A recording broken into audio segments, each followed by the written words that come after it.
after 15th August 1947, after independence, Lord Ismay, on the recommendation of Lord Mountbatten, went to Maharaja of Kashmir to persuade him to choose one of the dominions.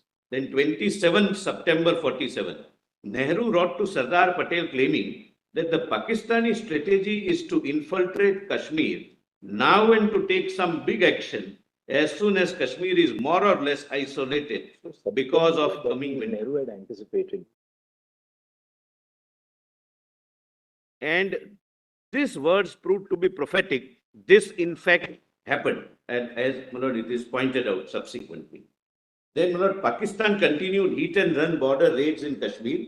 Then 2nd October 47, Sardar Patel writes to Hari Singh, stating that Sheikh Abdullah will be coming to Delhi shortly, and we shall endeavor to reach a sensible solution to the difficulties you have from that quarter.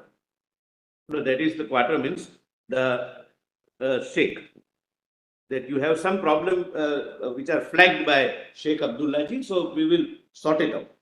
Then your lordships would find 15/10/1947, Meherchand Mahajan, he was the Prime Minister of the then Kashmir, and incidentally, he became a judge of federal court and eventually sat in this court as a Chief Justice of India. Complained to the British Prime Minister that government of Pakistan had broken the standstill agreement, which was between Kashmir and Pakistan, and the whole of state border from Gurdaspur to Gilgit was threatened with invasion, which had already begun in Punch. Then government of Jammu and Kashmir sent a protest letter to the Governor General and the Prime Minister of Pakistan against breaches of the standstill agreement and the continuous raids.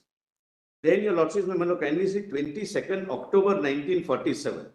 All-out invasion of Jammu and Kashmir started, consisting allegedly of local tribesmen. The other side also repeatedly said that there were tribe leaders who were conducting raids. I'll point out the contemporaneous letter written by the king to the government of India. And Sri V.P. Menon. The raiders destroyed the Uri Bridge and captured Mahura powerhouse, which supplied electricity to Srinagar, which plunged Srinagar into darkness. It was announced that they would reach Srinagar within 2 days. Then 24th October 47, Government of India received a request for help from Maharaja. Then 25th of October 47, the meeting of Defence Committee was held, presided over by Lord Mountbatten, wherein it was decided that the Home Secretary V.P. Menon should fly to Srinagar immediately to study the situation on ground and report the same to the Government of India. V.P. Menon landed in Srinagar and found the entire city, into inverted comma, I quote, oppressed by the stillness as the graveyard all around, unquote. Sri Menon met the PM of Jammu and Kashmir, Sri Meherchand Mahajan, who appraised Sri Menon to the perilous situation and pleaded the Government of India to come to the rescue of the state. Then 26th October 47, the next morning Sri Mahajan called Sri Menon that there were rumors that raiders had reached Srinagar. Sri Menon and Sri Mahajan flew back to Delhi. Sri Menon went straight to the meeting of the Defence Committee and reported the impressions of the situation and pointed out the supreme necessity of saving Jammu and Kashmir. It was pointed out by Lord Mountbatten that till the time Jammu and Kashmir does not accede to India, it would be improper to move Indian troops, and accession would be the only basis which would rightfully give the right to Indian forces to retaliate against the invasion of Kashmir. After the meeting of the Defence Committee, Sri Menon and Sri Mahajan flew to Jammu and woke up the Maharaja and informed him of the developments that had taken place in the Defence Committee meeting.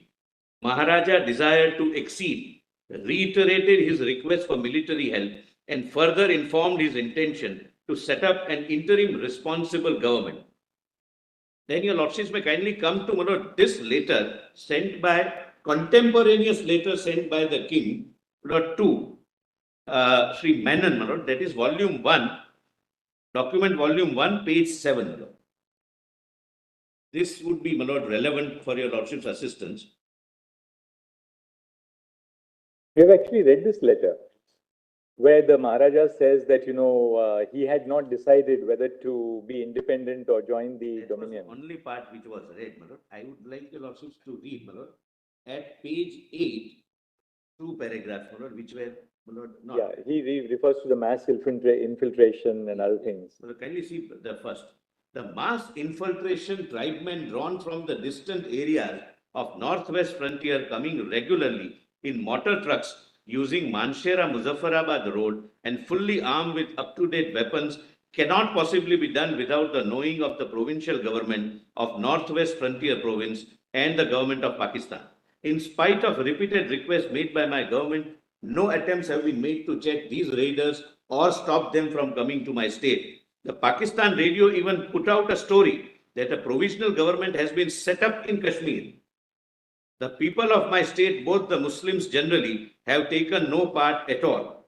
With the conditions obtaining at present in my state and to great emergency of the situation as it exists, I have no option but to ask for help from the Indian Dominion. Naturally, they cannot send the help asked for by me without my state acceding to the Dominion of India.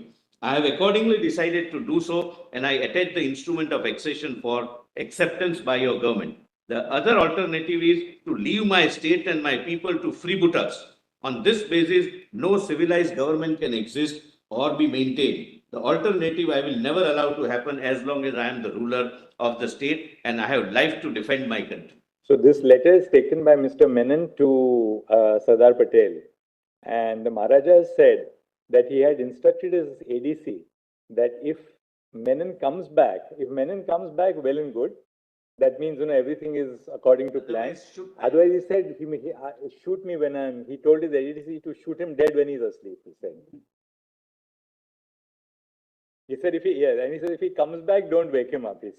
Don't wake me up. Otherwise, if he doesn't, then shoot me, because I would not like to be shot by the enemy forces. That was the, that's how, beautifully sent later, so long as there is a life in me, I'll defend my people. Now, my lord, I am coming back to page 26, my lord.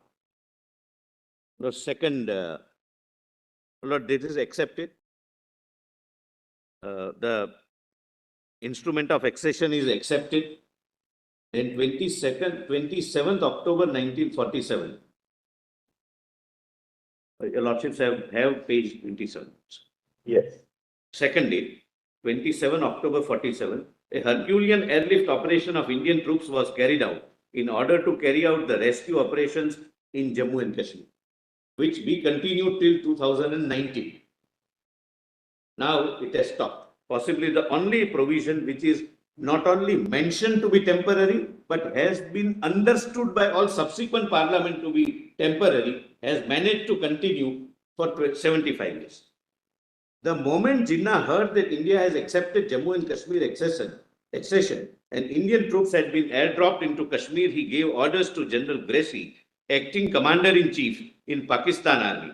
General Gracie represented his inability to issue any instruction without approval of the Supreme Commander. Field Marshal so-and-so informed Jinnah that considering the fact that Jammu and Kashmir had signed an instrument of accession, it would not be possible for British officers serving in Pakistani army to enter Jammu and Kashmir. Thereafter, Jinnah invited Nehru to Lahore to discuss the Kashmir problem. Lord, now how, Lord, this is averted. Lord, the diplomacy at its best. Mountbatten was eager to accept the invitation and Nehru was inclined to agree with Mountbatten. However, Sardar Patel was strongly opposed to the proposition on the ground that Pakistan was the aggressor in this case and India ought not to follow the policy of appeasing the aggressor. As there was a difference of opinion between Nehru and Patel, the matter was referred to Gandhiji. Gandhiji called Nehru, Sardar Patel and Sri Menon to Birla House. During the discussion, it was found that Nehru was running a high fever and his going to Lahore was out of question. It was decided that Lord Mountbatten should go alone. V.P. Menon writes this without any value judgment, without giving his personal views or comments, as a fact as it happened. Sometimes running high fever is also an act of diplomacy. Yes, it is, and it was in this case. Yes, it was a diplomatic illness, and it was required in the interest of the country. Absolutely right.